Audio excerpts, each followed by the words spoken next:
पाकिस्तान के बलूचिस्तान प्रांत में इस समय हालात बेहद तनावपूर्ण और हिंसक बने हुए हैं, जहां चारों तरफ केवल गोला और बारूद की गंध और चीख पुकार सुनाई दे रही है। बागी बलोच लड़ाकों द्वारा किए गए बड़े हमलों के बाद पाकिस्तानी सुरक्षा बलों ने जो जवाबी कार्रवाई शुरू की, उसने अब तक 200 लोगों की जान ले ली है। पिछले 40 घंटों से जारी इस खूनी संघर्ष में मरने वालों में बलूच लिबरेशन आर्मी यानी BLA के 145 लड़ाके, 17 सुरक्षाकर्मी और 31 आम नागरिक शामिल हैं।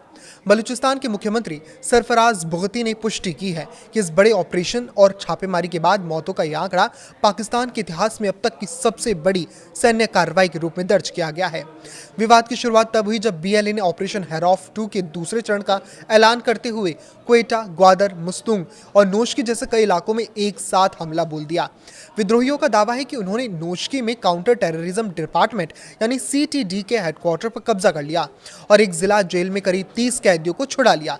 इस हिंसा के बाद पाकिस्तान की सेना और सरकार ने अपनी पुरानी रणनीति अपनाते हुए बिना किसी सबूत के इन हमलों का ठीकरा भारत पर फोड़ दिया।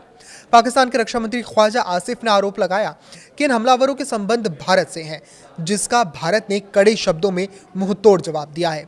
भारतीय विदेश मंत्रालय के प्रवक्ता रणधीर जायसवाल ने इन आरोपों को सिरे से खारिज करते हुए कहा कि पाकिस्तान अपनी आंतरिक नाकामियों से ध्यान भटकाने के लिए ऐसे बेबुनियाद दावे कर रहा है और उसे दूसरों पर आरोप लगाने के बजाय अपने प्रांत में मानवाधिकारों के हनन और लोगों की मांगों पर ध्यान देना चाहिए। फिलहाल पूरे बलूचिस्तान प्रांत में दहशत का माहौल है और जनजीवन पूरी तरह ठप हो गया है। सुरक्षा बलों ने 1 दर्जन से ज्यादा इलाकों को सील कर दिया है और पिछले 24 घंटों में मोबाइल इंटरनेट सेवाएं बंद हैं।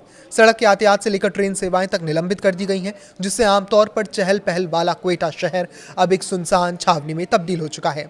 बाजारों में सन्नाटा पसरा हुआ है, सड़कों पर क्षतिग्रस्त वाहनों का मलबा बिखरा पड़ा है और यह संघर्ष अब केवल एक क्षेत्रीय विद्रोह नहीं रह गया, बल्कि इसने दक्षिण एशिया में एक बड़े कूटनीतिक और मानवीय संकट का रूप ले लिया है।